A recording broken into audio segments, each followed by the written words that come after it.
1996 ഉലക നായകനെ വെച്ച് ശങ്കർ ഇറക്കിയ സൂപ്പർ ഹിറ്റ് ചിത്രമായിരുന്നു ഇന്ത്യൻ. 10-28 വർഷങ്ങൾക്ക് ശേഷം അതേ ഉലക നായകനെ വെച്ച് 2024 ഇറക്കിയ കാട്ടവരാതമായിരുന്നു 2.25 മണിക്കൂറുകൾ നീളമുള്ള ഇന്ത്യൻ 2. അങ്ങനെ സിനിമ ഇവിടെ ആരംഭിക്കുന്നു. സകൃതകൃതമായ നാട്ടുകാരെ ശ്രദ്ധിക്കുക, കലാപരിപാടികൾ തുടങ്ങാൻ ആരംഭിക്കാൻ. പ്ലോട്ടൊക്കെ പഴയത് തന്നെ, എവിടെ നോക്കിയാലും അഴിമതി. തമിഴ്നാട്ടിലൊന്ന് തിരിഞ്ഞ് ആരെങ്കിലും മുട്ടിയാൽ തന്നെ അവൻ അഴിമതിക്കാരനായിരിക്കും.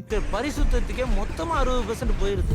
அப்புறம் இந்த ஆபீசருங்க கான்ட்ராக்டுக்காரன் எல்லாத்துக்கும் போய் மிஞ்சிட தெம்மாத்துண்டு பட்ஜெட்ல நாங்க எப்படி சார் இவ்வளவு பெரிய ஊரை சுத்தம் பண்ண முடியும்? എന്തൊക്കെയാണ് ഈ കൊച്ചു കേരളത്തിൽ സംഭവിക്കുന്ന?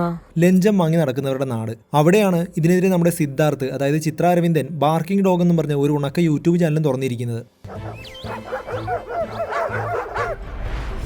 അങ്ങനെ അഴിമതി കാരണം ജോലി കിട്ടാത്തതിനെ ഒരു പെങ്കൊച്ച് കെട്ടിടത്തിന് മുകളിൽ നിന്ന് ചാടിച്ചാകാൻ ശ്രമിക്കും. താഴെ വീണെടുക്കുന്ന അവരെ ആശുപത്രിയിൽ കൊണ്ടുപോകേണ്ടതിന് പകരം അവരുടെ അനിയനോട് എന്നാ പറ്റി, എങ്ങനെയാ വീണ് എന്നൊക്കെ വിശേഷം തിരക്കുകയാണ് ചിത്ര അരവിന്ദൻ.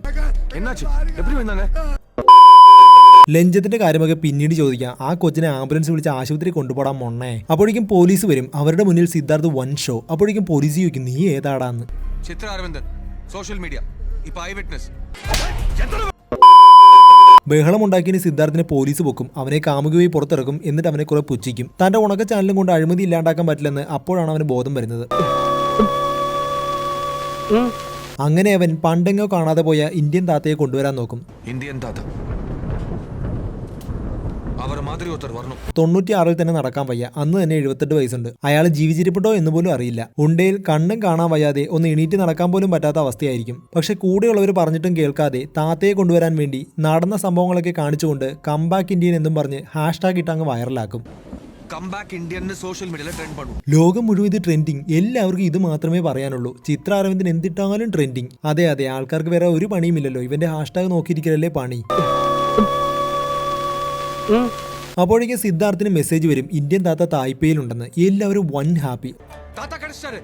അടുത്ത സീനിൽ ഒരു ബന്ധവുമില്ലാത്ത ഒരു കലണ്ടർ ഷൂട്ട്. കുറെ പെണ്ണുങ്ങൾ അരത്തുണിമേ ഓടി നടക്കുന്നു.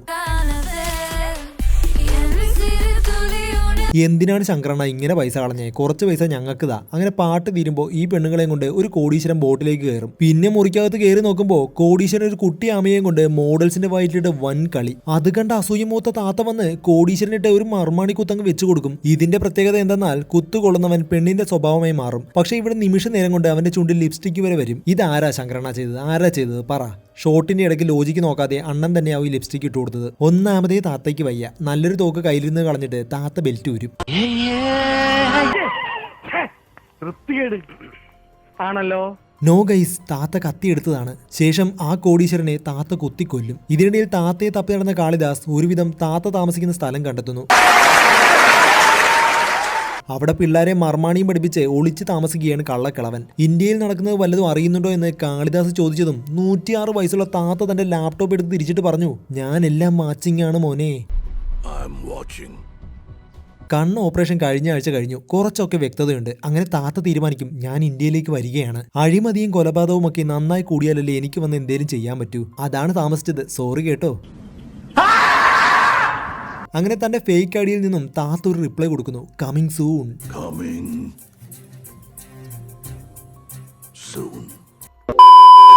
കമന്റ് വന്നപ്പോൾ തന്നെ 61 ലൈക്ക്. Of, റോമാഞ്ചിഫിക്കേഷൻ effect. അത് കണ്ടതും ചിത്ര അരവിന്ദൻ ആഘോഷം ആരംഭിക്കും. അങ്ങനെ തന്റെ ബോസിനോട് താത്ത ഒരു കള്ള പാസ്പോർട്ട് അടിച്ചു തരാൻ പറയുന്നു. അതേ ഗൈസ്, നന്മയും സത്യവും മാത്രം അറിയാവുന്ന താത്ത തന്നെ. അങ്ങനെ തായ്പേയിൽ നിന്നും കള്ള പാസ്പോർട്ടിൽ പറന്നുയർന്ന താത്ത തമിഴ്നാട് എയർപോർട്ടിൽ വന്നിറങ്ങും. എയർപോർട്ടാണെങ്കിൽ ബോബി സിംഹയുടെ വൻ പോലീസ് ടീം വളഞ്ഞിരിക്കുകയാണ്. പിന്നീട് എയർപോർട്ടിൽ നടക്കുന്നത് വൻ വെറുപ്പിക്കലാണ്.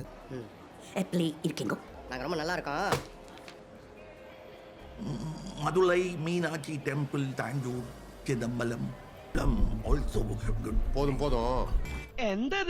താത്തയുടെ ഈ ഓവർ ആക്ടിങ് കണ്ട ബോബി സിംഹ താത്തയെ പോക്കും. വല്ല കാര്യവും ഉണ്ടായിരുന്നു?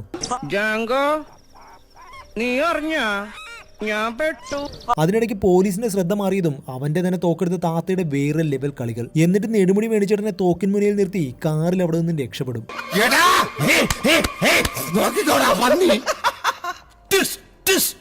അടുത്ത സീനിൽ താത്ത താടിയും മുടിയും വെട്ടി സ്ട്രെയിറ്റ് ഒക്കെ ചെയ്ത് MCR മുണ്ട് ഷർട്ടും വാങ്ങി ബീച്ചിൽ പോയി സെൽഫി എടുത്ത് കളിക്കും. എന്നിട്ട് നെടുമുടി മേടിച്ചേട്ടനിട്ട് ഒരു ഉറക്കമർമ്മം കൊടുക്കും. ഇതെന്താണെന്ന് വെച്ചാൽ ഒരെണ്ണം കിട്ടിയാൽ 48 മണിക്കൂർ കഴിഞ്ഞ് ഉറക്കത്തിൽ നിന്ന് ഉണരൂ. ശേഷം താത്ത ഫേസ്ബുക്കിൽ ഒരു പോസ്റ്റ് ഇടും. വൈകുന്നേരം 7 മണിക്ക് ഞാൻ ലൈവിൽ വരുന്നുണ്ട്, എല്ലാവരും ലൈക്ക് ഷെയറും ചെയ്യണേ, കൂടാതെ എന്റെ ചാനൽ കൂടിയും സബ്സ്ക്രൈബ് ചെയ്തേക്കണം. ഇത് കണ്ട ചിത്രയും ടീമും ബീച്ച് പരിസരത്ത് ആഘോഷം തുടങ്ങും. താത്തയുടെ പ്രതിമയും ഫ്ലെക്സും ഒക്കെ വെച്ച് വൻ പാട്ടും ഡാൻസും. എല്ലാവരുടെയും തലയുടെ പുറകിൽ താത്തയുടെ രൂപം. ഇടയ്ക്കിടയ്ക്ക് ചിത്രയും ടീമും അലർന്നത് എന്തിനാണെന്ന് എനിക്ക് മനസ്സിലായില്ല.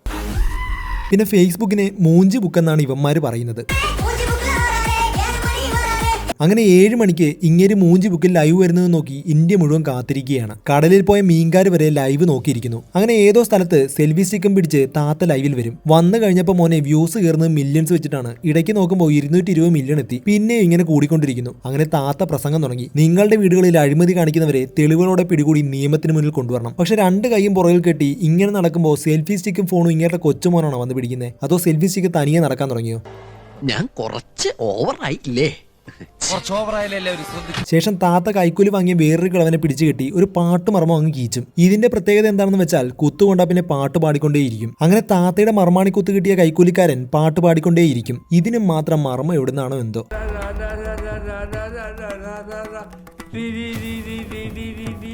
ഇതൊക്കെ കണ്ട് ഇൻസ്പയർ ആയി യുവാക്കളൊക്കെ അവരുടെ വീട്ടിലെ അഴിമതികൾ പുറത്തു കൊണ്ടുവരാൻ തുടങ്ങി.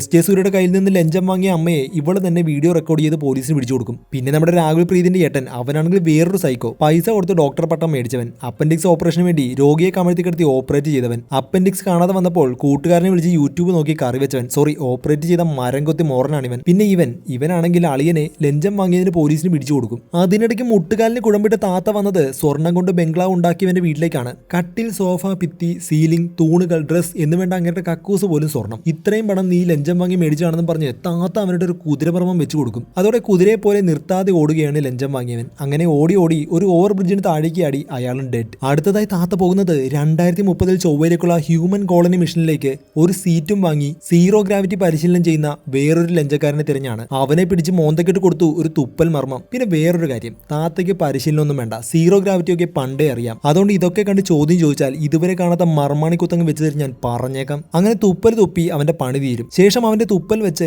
എന്തൊക്കെയോ ഉണ്ടാക്കി കളിക്കുകയാണ് താത്ത. പക്ഷെ അല്പനേരം കഴിഞ്ഞതും നിങ്ങൾക്ക് വിശ്വസിക്കാൻ കഴിയില്ല ഗൈസ്, തുപ്പലൊക്കെ എന്തോ വാചകങ്ങളായി മാറിയിരിക്കുന്നു. What A brilliance. അങ്ങനെ രാജ്യത്തെ യുവാക്കളെല്ലാം വീട്ടുകാരെ പിടിച്ച് ജയിലിലിടും. അവസാനം ചിത്ര അരവിന്ദൻ അവന്റെ അച്ഛനെയും കൈക്കൂലി കേസിൽ പോലീസിന് പിടിച്ചു കൊടുക്കും. പക്ഷെ അതിൽ മനം നൊന്ത് അവന്റെ അമ്മ സൂയിസൈഡ് ചെയ്യും ഗൈസ്. അപ്പോഴാണ് ലഞ്ചം പിടുത്തം എങ്ങനെയുണ്ട് മോനെ എന്ന് പറഞ്ഞ് താത്തയുടെ വരവ്. വായിൽ വന്ന പുടിച്ച തെറിയെല്ലാം വിളിച്ച് ചിത്ര അരവിന്ദൻ അടുത്ത ഹാഷ്ടാഗ് ഇടും, ഗോ ബാക്ക് ഇന്ത്യൻ എന്ന്. അതായത് ഇറങ്ങി പോടാ പുല്ലേ എന്ന്. നീയാൾ കൊള്ളാലോടാ പുന്നാര മോനെ. മറ്റുള്ളവരുടെ വീട്ടിൽ ലഞ്ചം പിടിക്കുമ്പോൾ ആഹാ, സ്വന്തം വീട്ടിൽ ലഞ്ചം പിടിച്ച ആള് പോയപ്പോൾ ഏഹേ, നീയൊക്കെ വിളിച്ചത് കൊണ്ടല്ലടാ ഞാൻ ഇങ്ങോട്ട് കെട്ടിയെടുത്തത്. നേരത്തെ സംഭവിച്ചതുപോലെ തന്നെ ചിത്ര അരവിന്ദന്റെ ഹാഷ്ടാഗ് കയറി പിന്നെയും വൈറൽ. അങ്ങനെ എല്ലാവരും കൂടി താത്തയെ കൂട്ടിലടയ്ക്കാൻ ശ്രമിക്കും. ഹാഷ്ടാഗ് വൈറലായതുകൊണ്ട് നെഞ്ചു പൊട്ടി താത്ത അവിടെ നിന്ന് നടന്നു നീങ്ങും. ഞാൻ ഓർക്കുന്നു, വല്ലാതെ ഓർക്കുന്നു. അപ്പോഴാണ് ഏറ്റവും മികച്ച പോലീസുകാരനായ ബോബി സിംഹ കുറ്റിക്കാടിൽ നിന്ന് ചാടി വീണ് കിളവന്റെ നേരെ തോക്ക് ചൂണ്ടുന്നത്. ഒരു ജില്ല പിടിക്കാനുള്ള പോലീസുകാരെ കൂട്ടിയാണ് ബോബി ദ സൂപ്പർ കോപ്പ് വന്നത്. ചിത്ര അരവിന്ദനുമായുള്ള ഡയലോഗ് തീരാൻ കാത്തു നിന്നതാ പാവം. പക്ഷെ താത്തയല്ലേ ആള്, തന്റെ തൊപ്പിയിൽ മറച്ചു വെച്ച ബോംബ് താഴേക്ക് എറിഞ്ഞ് പോലീസുകാരെ അങ്ങേര് പറപ്പിക്കും. പക്ഷെ അങ്ങേർക്ക് ഒരു കുഴപ്പവുമില്ല. 106 വയസ്സുള്ള താത്ത അവിടെ മതിലൊക്കെ ചാടി ഓടുകയാണ്. എന്നിട്ട് ഒരു ചെറുക്കന്റെ യൂണിസൈക്കിളും എടുത്ത് വൻ ഡ്രൈവ്. അതിനിടയ്ക്ക് മുറിക്കകത്തുകൂടി കാർ ഓടിച്ച് കളിക്കുന്ന SJ സൂര്യ അവരുടെ ചാനലിലൂടെ ചിത്ര അരവിന്ദന്റെ അമ്മയുടെ കാര്യം ഊതിപ്പെരിപ്പിച്ച് ഇന്ത്യനെതിരെ ജനങ്ങളെ തിരിക്കാൻ പറയും. താത്തയുടെ പിന്നാലെ സൂപ്പർ കോപ്പ് ബോബിയും പിള്ളേരുമുണ്ട്. റോഡിൽ നിന്നും കാരണം കുത്തിമറിഞ്ഞ് സ്പൈഡർമാനെ പോലെ തുരങ്കത്തിന്റെ ഭിത്തിയിലൂടെ അള്ളിപ്പിടിച്ച താത്ത ഒരു വിധത്തിൽ മെട്രോ സ്റ്റേഷനിലെത്തി ട്രെയിനിൽ കയറും. പുറകെ സൂപ്പർ കോപ്പ് ബോബി. അങ്ങനെ ട്രെയിനിലൂടെ വൻ ചേസ് നടക്കും. ശേഷം പുറത്തിറങ്ങിയ താത്ത വീണ്ടും ഓടി ട്രെയിനിന്റെ എഞ്ചിൻ റൂമിൽ കയറും. എന്നിട്ട് ലോക്കോ പൈലറ്റിനോട് സുഖവിവരങ്ങളൊക്കെ ചോദിച്ചിരിക്കും. താത്ത പറ്റിച്ചു തെറിഞ്ഞ ബോബി അടുത്ത സ്റ്റേഷനിലേക്ക് പറക്കും. പക്ഷെ താത്തയല്ലേ ആള്, അങ്ങേരി ഇടയ്ക്ക് ട്രെയിൻ നിർത്തി റിവേഴ്സ് ഓടിക്കും. വയസ്സ് 106 ഉണ്ടെങ്കിലും കിളവന് മെട്രോ ഓടിക്കാൻ അറിയാം. അങ്ങനെ ബോബി ദ സൂപ്പർ കോപ്പ്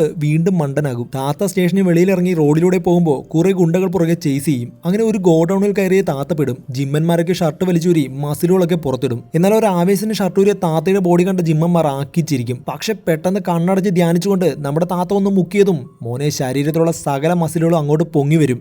അതെ മനുഷ്യന്റെ ക്ഷമയ്ക്കൊക്കെ ഒരു അതിരുണ്ട്. മാത്രമല്ല ഗുണ്ടകളുടെ പല ഭാഗത്തും മർമാണി ലൈറ്റുകളും തെളിഞ്ഞു വരും. താത്ത ലൈറ്റ് നോക്കി അവന്മാരുടെ കുതിര മർമ്മത്തിലിട്ട് നല്ല കുത്തങ്ങ് വെച്ചു കൊടുക്കും. അതോടെ കുതിര പോകുന്ന പോലെ എല്ലാ ജിമ്മന്മാരും പുറത്തേക്ക് ഓടും. അങ്ങനെ ഓടി ഓടി ഒരു ജംഗ്ഷനിലെത്തിയ താത്തയെ നാട്ടുകാർ വളയും. ഗോ ബാക്ക് ഇന്ത്യ എന്ന ഹാഷ്ടാഗ് കണ്ട് പ്രാന്ത് പിടിച്ചിരുന്ന അവർ കയ്യിൽ കിട്ടിയതെല്ലാം താത്തയുടെ നേരെ വലിച്ചെറിഞ്ഞ് കൊല്ലാൻ നോക്കും. അപ്പോഴേക്കും ബോബിയും പിള്ളേരും വന്ന് താത്തയെ രക്ഷിക്കും. അവരാണെങ്കിൽ താത്തയുടെ മർമാണിയെ തടയാൻ മർമ്മ പ്രൂഫ് വേഷമൊക്കെ ഇട്ടാണ് വന്നിരിക്കുന്നത്. താത്തയെ അറസ്റ്റ് ചെയ്തതിന്റെ ആവേശത്തിൽ Bobby the super copper marma proof ഊരി മാറ്റുന്നു. അത് കണ്ട താത്ത താഴെ കിടന്ന ചപ്പാത്തി കോലെടുത്ത് സൂപ്പർ കോപ്പിന്റെ പുറകിൽ ഒരു മർമാണി കുത്തങ്ങ് വെച്ചു കൊടുക്കും. അതോടെ ബോബിയുടെ പണിയും തീരും. ബോബിയെ അപ്പോൾ തന്നെ ഹോസ്പിറ്റലിൽ എത്തിക്കും. അപ്പോൾ ഡോക്ടർ പറയും ഇതിന് മരുന്നില്ല, 3 മണിക്കൂറിൽ ഇവൻ തീരും. മർമാണി കുത്തിയവനെ കൊണ്ട് മാത്രമേ ഇവന് രക്ഷിക്കാൻ പറ്റൂ. ഈ കാലത്തും ഇങ്ങനെ ഒരു ഹോസ്പിറ്റലോ? അങ്ങനെ ബോബിയെ രക്ഷിക്കാൻ വേണ്ടി താത്തയെ പിന്നെ പിടിക്കാമെന്നും പറഞ്ഞ് ബോബിയുടെ അച്ഛൻ ജഡ്ജിന്റെ കാല് പിടിക്കും. ഒടുവിൽ ജഡ്ജി സമ്മതിക്കും. എന്തൊക്കെയാടാ ഈ കൊച്ചു കേരളത്തിൽ സംഭവിക്കുന്ന? എന്തൊക്കെ കാര്യങ്ങളാണ്? എന്തൊക്കെയാണ് നടക്കുന്നേ? എന്തൊക്കെയാ? അങ്ങനെ സൂപ്പർ കോപ്പിനെ ആംബുലൻസിൽ കയറ്റി താത്ത വണ്ടി ഓടിച്ച് എങ്ങോട്ടോ പോകും. അതോടെ ഈ അപരാധം തീർന്ന്. വീഡിയോ ഇഷ്ടപ്പെട്ടെങ്കിൽ ഒരു സബ്സ്ക്രൈബ്, ഒരു ഷെയർ, ഒരു ലൈക്ക് മറക്കല്ലേ.